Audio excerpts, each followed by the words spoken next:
안녕하세요 여러분. 저는 해양경찰학교론 공부법을 알려드릴 오정동이라는 사람입니다. 아마도 이 강의를 보시는 대부분은 해양경찰 채용 필기시험 과목 중 해양경찰학교론을 공부해야 하는 수험생들일 것입니다. 아시는 것처럼 해양경찰학교론은 해양경찰 채용 과목으로 2018년 8월에 최초로 치러졌습니다. 이전에 없던 과목이 신설된 만큼 내용도 생소하고 분량도 방대하여 수험생들에게는 상당히 막연하다는 느낌이 들 것입니다. 특히 어떻게 공부해야 하는지 그 공부법에 대해 학원 강사들 역시도 혼란스러워하는 상황입니다.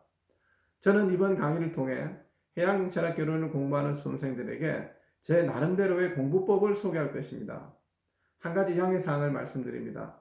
지금부터는 해양경찰학개론을 해경개론, 해양경찰을 해경, 그리고 경찰청 채용 필기시험 과목인 경찰학개론을 경찰개론으로 줄여서 부르도록 하겠습니다. 공부법 소개에 앞서 과연 해경은 무엇인지, 그리고 해경개론이라는 과목은 무엇인지에 대해 간략히 설명해 드리겠습니다. 여러분, 해경을 단순히 경찰청 소속의 경찰과 유사할 것이라는 생각, 또는 군함을 운영하는 해군, 또는 일반 선박을 운영하는 해기사와 유사할 것이라는 생각과 접근해서는 안 됩니다. 비슷해 보이지만 이 모든 것들을 아우르면서도 해경만의 고유한 업무 영역이 있다는 점을 명심하시기 바랍니다. 따라서 해경의 이런 속성을 반영하고 있는 해경개론은 매우 종합적인 과목입니다. 마치 행정학과 유사하다 할 것입니다. 아시다시피 행정학은 경영학, 정치학, 경제학, 사회학 등 인문계열의 여러 과목이 망라된 종합학문인 것처럼 해경개론도 이와 같다고 보시면 됩니다. 여러분, 해경을 해양종합집행기관이라고 합니다. 해경 업무의 종합적이고 복잡한 특성상 해경 직원으로 실제 근무를 하더라도 여러 분야를 골고루 경험해 보지 않는다면 해경에 관한 전체적인 그림을 쉽게 그려낼 수 없습니다. 바로 이러한 점 때문에 해경개론이 채용 필기시험 과목으로 신설되었다 해도 과언이 아닙니다. 즉, 해경개론을 통해 해경 업무 전반을 개괄적으로 공부해 봄으로써 실무를 접하는 해경 직원들이 총괄적 시각으로 해당 실무 분야에 접근할 수 있도록 함과 동시에 해당 실무 분야에 필요한 최소한의 업무 지식을 사전에 습득하여 보다 쉽게 업무에 적응할 수 있도록 하기 위함입니다. 저는 이번 해경개론 공부법 강의에서 해경개론 목차별 구체적 공부 방법을 언급하지는 않습니다. 그야말로 쪽집게 가위처럼 물고기를 잡아주는 것이 아니라 고기를 잡는 방법인 공부 전략을 소개할 것입니다. 전략을 잘 세우고 공부하는 사람은 중요하고 덜 중요한 곳에 대해 완급 조절이 가능하며 엉뚱한 공부로 허송세월을 보내지 않게 됩니다. 아시다시피 아는 건 많은데 시험 점수가 낮게 나오는 사람들은 전략이 잘못된 것입니다. 해경개론의 방대한 내용을 전략 없이 무턱대고 덤벼드는 것만큼 어리석은 일은 없습니다. 그렇다고 전략이 고득점을 보장하지는 않습니다. 다만 응시한 시험의 출제 경향과 자신의 공부 전략이 얼마만큼 일치하느냐에 따라 고득점 여부가 결정될 것입니다. 해경시험 전문 학원은 여러분들에게 공부 전략을 알려주는 곳임을 명심하시기 바랍니다.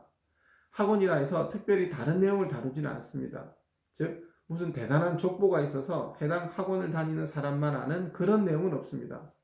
다만 중요한 내용을 보기 좋고 외우기 쉽게 요약하면서 효율적으로 공부하도록 지도하여 그러한 과정에서 공부의 깊이를 내용의 중요도에 따라 완급을 조절해가며 공부 전략을 지도하고 완성시켜주는 곳이 학원입니다.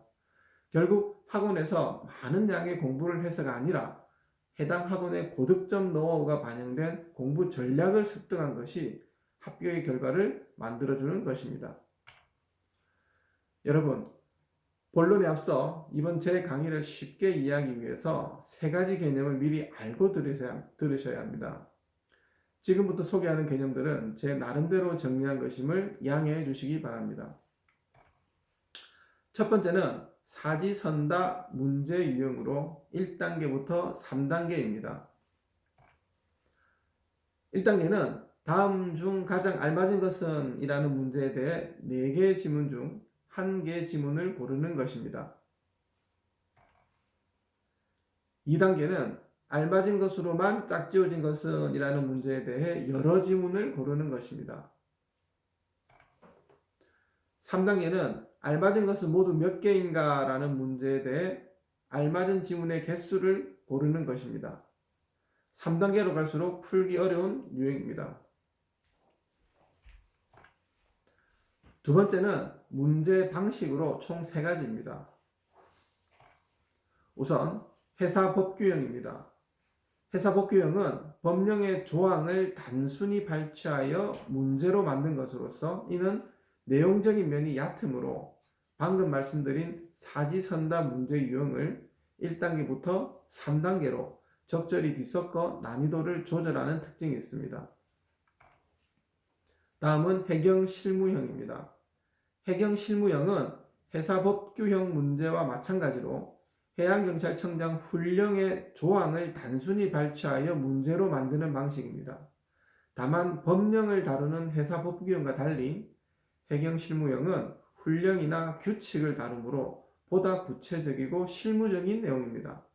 즉 수험생들이 공부하기에는 회사법규형보다 해경실무형 문제가 보다 어렵다 할 것입니다.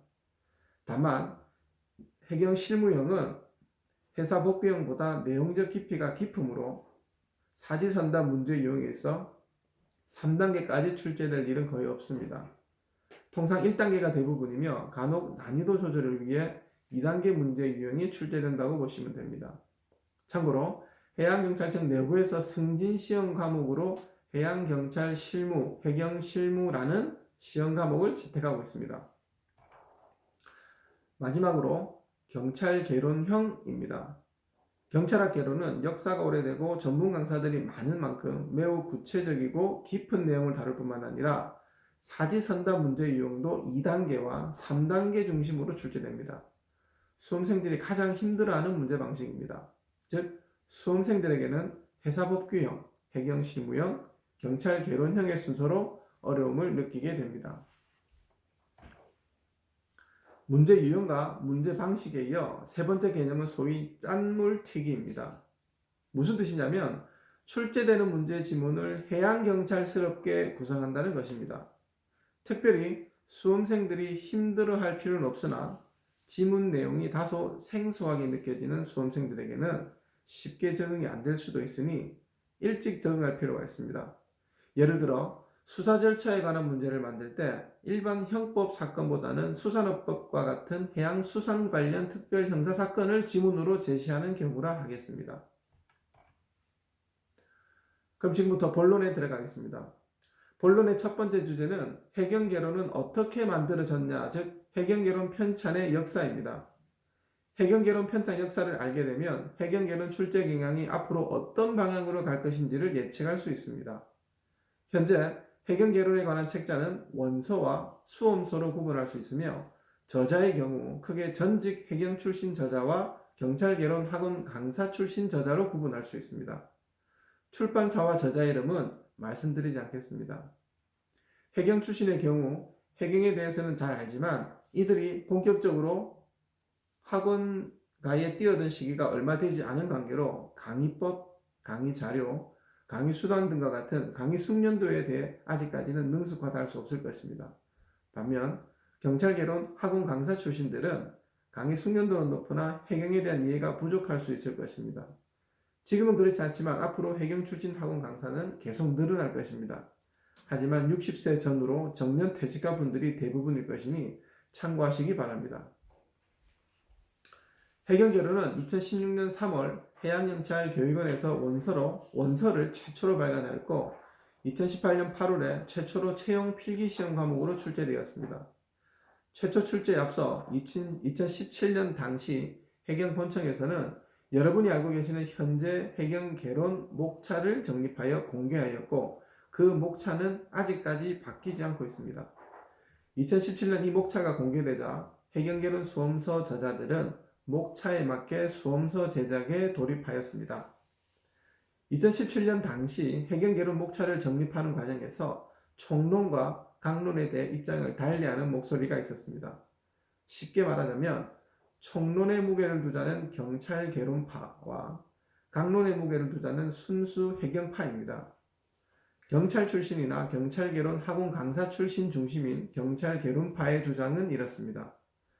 해경도 경찰 공무원이므로 해경개론 총론에 경찰개론 총론의 내용을 대거 반영해야 한다는 것이었습니다. 하지만 해경 출신 중심인 순수 해경파의 주장은 이렇습니다. 경찰개론과 내용적으로 구분되는 강론의 무게를 두되 해사법규와 중첩되는 내용을 제외하고 해경 실무 내용을 중심으로 강론을 구성하되 너무 지엽적인 것은 빼고 실무에 반드시 필요한 내용을 중심으로 싣자는 것이었습니다. 결국 양측의 의견을 모두 반영하여 경찰개론의 목자 형식을 따르고 역사 등 일부 내용을 제외하고는 경찰개론의 총론을 같이 쓰며 강론 중 수사 정보론을 같이 쓰는 것으로 결정되었습니다. 특별한 일이 없는 한 해경개론의 목차는 앞으로 바뀌지 않을 것이나 해당 목차의 내용이 보강되고 수정되는 일은 빈번히 일어날 것입니다. 이로 인해 대부분 해경개론 원서와 수험서의 경우 총론은 경찰 출신 교수 또는 경찰개론 강사들이 집필하고 강론은 해경 출신 강사 또는 해사법규 강사들이 집필하였습니다. 총론과 강론을 해경 출신이 모두 집필한 경우는 매우 드뭅니다. 수험가에 회자되는 많은 해경개론 수험서는 차츰 그 내용과 형식 면에서 비슷해질 것입니다. 다만 각 수험서별로 다양하고 새로운 예상 문제를 만들어낼 것이며 이 예상 문제가 당에 응시한 시험 문제와 얼마만큼 유사하게 출제되느냐, 즉 적중률이 높으냐에 따라 수험생들이 어떤 수험서를 선택하느냐의 기준이 될 것입니다. 하지만 각 수험서의 예상 문제 역시도 차츰 유사하게 닮아갈 것입니다. 결국 어떤 수험서를 선택하느냐보다 어떤 공부 전략을 가질 것이냐가 중요할 것입니다. 다음은 본론의 두 번째 주제로 여러분이 접하고 계신 해경개론 교재들을 세 가지 유형으로 구분해 보겠습니다. 이 구분은 앞서 말씀드린 문제 방식 세 가지 유형, 즉 경찰개론형, 해사법규형, 해경실무형과 유사한 기준으로 구분할 수 있습니다. 이 세 가지 유형은 해경개론 총론에 대해서는 큰 차이가 없습니다. 따라서 강론에서 어떤 내용을 비중 있게 다루고 있느냐에 따라 구분 지을 수 있습니다. 우선 경찰개론형 교재는 해경개론의 강론에서 수사 정보 부분을 깊이 다루며 나머지 강론 부분은 해사법규 내용이 주를 이룹니다. 이 유형의 교재 저자들은 경찰개론 학원 강사 출신이 대부분입니다. 다음으로 해사법규형 교재는 해경개론의 강론에서 해사법규 내용을 깊이 다룹니다. 이 유형의 교재 저자들은 해사법규 학원 강사 출신이 대부분입니다. 마지막으로 해경실무형 교재는 해경개론의 강론에서 해양경찰의 고유한 업무 영역을 곳곳에 서술함으로써 그야말로 경찰학 개론이나 해사법규 과목과는 차별성을 두고 있습니다. 해경개론이 채용 필기시험 과목으로 치러진 지 몇 해 되지 않은 상황에서 이 세 가지 유형의 교재 중 무엇을 선택하는 것이 좋으냐라는 질문은 적절치 않습니다. 그간 기출문제로 분석해 보시면 아시겠지만 이 세 가지 유형의 교재를 골고루 섞어 출제되고 있기 때문입니다. 하지만 분명한 것은 시간이 지날수록 출제 경향은 해경 실무형 교재로 이동할 것입니다. 경찰청의 경찰학 개론 출제 경향을 보시면 쉽게 이해하실 겁니다. 여러분, 그럼 해경 개론의 강론에 대해 설명을 드리겠습니다. 강론의 목차는 이미 다 아실 겁니다. 강론은 주로 해경 소관 법령과 특히 각종 훈령이나 규칙을 바탕으로 합니다. 해경의 모든 업무와 활동은 법령과 훈령에 모두 규정되어 있다고 봐도 좋습니다. 즉, 규정에 근거하지 않은 활동은 없다는 뜻입니다. 법률과 시행령, 시행규칙 및 대통령령과 부령, 그리고 해양경찰청장 훈령으로 갈수록 그 내용이 구체적으로 기술되어 있습니다. 따라서 해경개론은 법령보다는 해양경찰청의 수많은 훈령과 규칙을 토대로 기술되어 있기 때문에 해양경찰청 내부 승진시험 과목인 해양경찰 실무 과목에 버금가는 구체적 내용을 다루고 있어서 수험생들을 생소하게 만듭니다. 뿐만 아니라 훈령과 규칙은 정책 환경에 따라 수시로 바뀔 수 있기 때문에 내용적 변화가 많아 시험 당일까지의 최신 개정판 훈령이나 규칙을 공부하는 것은 사실상 어렵다고 볼 수 있습니다. 다음은 본론의 세 번째 주제로 그간 기출된 문제를 분석해 보겠습니다. 늘 그렇지만 시험이 치러지고 나면 해경시험 전문학원에서는 서로 자기 학원의 교재에서 유사한 문제들이 많이 출제되었음을 홍보하곤 합니다. 예비 수험생들은 이런 홍보의 기가 쏠깃하여 학원과 교재를 선뜻 선택하곤 합니다. 딱 한마디로 말하자면 아직까지는 그렇다 할 출제 경향 없이 이리저리 뒤섞여 출제되고 있다고 말할 수 있습니다. 그렇다면 무엇을 이리저리 뒤섞어 출제하고 있을까요? 우선 총론과 강론에 대한 비중입니다. 그리고 앞서 말씀드린 문제 유형 3가지와 문제 방식 3가지를 뒤섞고 있다는 것입니다. 즉, 사지선다 문제 유형 1단계부터 3단계까지와 문제 방식인 회사법규형, 해경 실무형, 경찰 개론형 3가지입니다. 2018년 첫 시험에서는 강론보다 총론에서 많은 문제가 출제되었고 강론은 회사법규형 문제가 다수였습니다. 하지만 다음 해에는 총론보다 강론의 비중이 높았으며 회사법규형 문제와 함께 해경 실무형 문제도 다수 출제되었습니다. 같은 해 다음 시험에서는 사지선다 문제 유형 중 3단계 유형이 다수 출제되었으며 문제 지문이 다소 해양경찰스럽게 바뀌는 소위 짠물튀기가 이루어지면서 수험생들을 혼란스럽게 했습니다. 이처럼 매번 시험 때마다 문제 유형과 문제 방식이 바뀌는 만큼 신설 과목 시행 최소 5년까지는 매년 출제되는 경향이 예측할 수 없을 정도로 변화가 큰 것이 사실입니다. 하지만 이 이후에는 학원 강사들뿐만 아니라 시험 출제위원들도 어느 정도 익숙해져서 내용도 깊고 형식도 다양한 문제들이 많이 쏟아지면서 점점 고도화되고 안정화될 것입니다. 다시 한번 말씀드리지만 경찰청의 경찰학 개론 출제 경향을 보시면 쉽게 이해하실 겁니다. 여러분, 해경개론 시험 문제는 곧 그 문제를 출제한 출제위원의 성향과 크게 다르지 않습니다. 즉, 해경개론 출제위원의 성향을 분석하면 어떤 문제 유형과 어떤 문제 방식으로 주로 출제되는지 알 수 있습니다. 해경 내부에서 선발되는 출제위원들은 통상 30대에서 40대 경위, 경감 중 해당 과목 전공자나 시험 승진 경험자 또는 입직 초년생으로 아직까지 시험 공부에 대한 기억이 남아있는 직원들로 구성됩니다. 하지만 다른 과목과 달리 해경 개론에 대해서는 적합한 출제위원을 찾기가 어려운 실정입니다. 왜냐하면 대학때 해양경찰학과를 전공한 해경 직원이 있기는 하나 사실상 대학 때 배운 내용과는 판이하게 다르며 그렇다고 하여 해경 직원 중 해경 개론에서 다루고 있는 여러 내용들을 실무에서 두루 경험한 젊은 직원을 찾기는 사실상 불가능하기 때문입니다. 따라서 해경개론 출제위원은 오히려 수험생보다는 해경개론에 대해 공부가 덜 된 상태에서 출제해야 하는 상황이 많다는 점을 알고 계시기 바랍니다. 해경개론이 해양경찰청 내부 승진시험 과목으로 채택되기 전까지는 이런 상황이 지속될 것입니다. 물론 해경개론을 시험 쳐서 해경에 입직하신 분들은 해경개론 출제위원으로 들어가신다면 또 다른 상황이 되겠죠.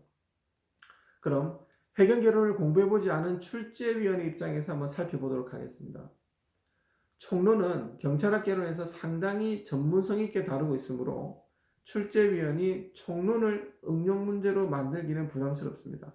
물론 해양경찰 역사와 해양경찰 조직 등 일부 내용을 제외하고 말입니다. 또한 강론은 출제위원 본인의 근무 경험이 없는 파트에 대해서는 부담스럽기는 마찬가지입니다. 따라서 시중 수험가에서 보지 못한 문제 유형과 문제 방식으로 출제되었다는 것은 해당 출제위원이 상당한 용기와 열정을 발휘한 것으로 봐야 합니다. 그렇다고 시험 문제의 내용적인 면까지 응용하기에는 몹시 부담스럽습니다. 무슨 말이냐면 출제위원의 언어와 문장으로 해당 내용을 변경하여 출제하는 것입니다. 이처럼 내용을 응용한다는 것은 해당 과목을 수차례 출제해본 전문 출제위원이 아니고서는 사실상 불가능할 것입니다. 따라서 해경개론 시험 문제는 문제 유형과 문제 방식을 변형하여 출제하는 정도에 그칠 것으로 보입니다. 여러분 혹시 출제위원이 가장 두려워하는 것이 무엇인지 아십니까? 바로 오류 문제를 내는 것에 출제위원들은 가장 민감합니다. 한 가지 명심해야 할 것은 학원가에 시판되는 수험서별 예상 문제는 어차피 출제위원회 선택을 받느냐 마느냐의 문제이지 기출문제를 많이 적중했다 하여 해당 수험서에 절대적 신뢰를 보내는 것은 위험합니다. 다음은 본론의 네 번째 주제로 앞으로의 출제 경향을 예측해 보겠습니다. 앞으로 해경개론 시험 문제는 차츰 총론이 축소되고 강론을 중심으로 출제될 것이며 당분간 회사법규형 문제처럼 내용은 단순하게, 형식은 다양하게 출제될 것입니다. 하지만 난이도 조절을 위해 해경 실무형 문제처럼 실무적이고 구체적 내용을 다루는 문제도 몇 개씩 출제될 것입니다. 몇 년의 시간이 흘러 출제위원들이 자신감을 가진다면 점차 경찰 개론형 문제와 같이 응용형 문제로 바뀌어갈 것으로 예측됩니다. 재차 말씀드리지만 경찰청의 경찰학 개론 출제 경향을 보시면 쉽게 이해하실 겁니다. 특히 강론은 회사법규 과목과의 차별성을 위해 해경 5법 및 2020년 제정된 어선안전조업법을 제외한 나머지 회사법규 내용에서는 거의 출제되지 않을 것입니다. 여기서 말하는 해경 5법은 해양경비법, 수상구조법, 수상내재안전법, 연안사고예방법, 선박교통관제법을 말합니다. 추가로 한 말씀 더 드리자면 앞서 말씀드린 짠물튀기와 같이 해양경찰스러운 문제 지문은 앞으로 계속 이어질 것입니다. 다음은 본론의 마지막 주제인 해경개론을 효율적으로 공부하기 위한 방법을 소개하겠습니다. 사실상 해경개론은 이론화, 체계화 정도가 낮습니다.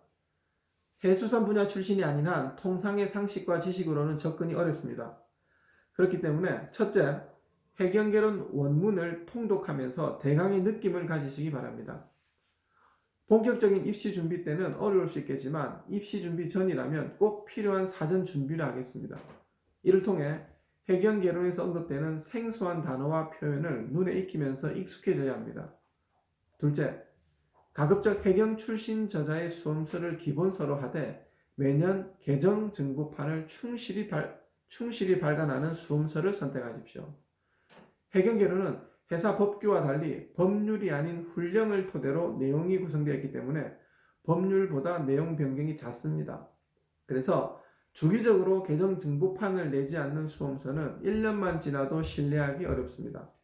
셋째, 총론보다는 강론의 비중을 두고 경찰학 개론이나 회사 법규와 비교하여 해양경찰과 직접성이 높은 내용을 유심히 공부하시기 바랍니다. 넷째, 어떤 지문이나 문제가 주어지면 우선 해경개론의 전체적인 목차에서 어느 부분에 있는 내용인지 확인하는 습관이 필요합니다. 해경개론은 방대한 내용을 담고 있기 때문에 전체적인 틀을 머릿속에 가져둘 필요가 있습니다. 다섯째, 단순 문제에서 응용 문제로 사지선다 1단계에서 3단계 문제로 점차 적응해야 합니다. 이는 고득점을 위해 가장 힘든 방법으로 이를 위해서는 해당 지문을 읽었을 때 옳은지 틀린지를 재빨리 구분하는 훈련이 필요합니다. 또한 여러 다양한 문제 유형과 문제 방식의 예상 문제를 풀어봐야 합니다. 여섯째, 해경 5법과 어선안전조업법 및 해양경찰법은 철저히 반복 학습하시기 바랍니다. 비록 해양경찰 5법과 어선안전조업법은 회사법규에 포함되는 법률임에도 불구하고 해양경찰 업무와 직접성이 높기 때문에 회사법규 시험 문제와 얼마든지 중복으로 출제될 수 있기 때문입니다. 일곱째, 개정 직후 내용은 출제되기 어렵다는 점과 공부하시면서 답이 모호한 문제 역시 출제되기 어려우니 과감히 버리셔도 됩니다. 앞서 말씀드린 것처럼 출제위원들은 오류 문제 출제에 가장 민감합니다. 그럼 오늘의 강의를 마무리하겠습니다. 해양경찰학 개론은 여러분들의 두려움은 방대한 양과 생소한 내용일 것입니다. 방대한 양이라면 국사, 형법, 행정학도 만만치 않습니다. 오히려 해양경찰학 개론 이상의 공부 분량을 보유하고 있다 할 것입니다. 해수산 계통의 공부를 해보지 않은 대부분의 수험생들은 해양경찰학 개론의 생소성에 대해서는 그렇다 할 것입니다. 그렇기 때문에 수험생들의 여건을 반영하여 총론과 달리 강론은 내용적인 면에서 지엽적인 부분을 출제하기는 어려우며 다만 문제 형식과 문제 유형을 통해 난이도를 조절하는 것이 보통입니다. 즉 공부해야 하는 내용을 충분히 숙지하고 있다면 어떤 문제 형식과 문제 유형이 나오더라도 정답을 찾아낼 수 있을 것입니다. 모쪼록 해양경찰학교를 치른 모든 수험생들의 고득점과 합격을 기원한 물론 해양경찰 직원으로 입직한 후에도 수험생 시절 공부한 해양경찰학 개론이 업무를 보실 때 크나큰 도움이 되기를 진심으로 기원하는 바입니다. 긴 강의 경청해 주셔서 감사합니다.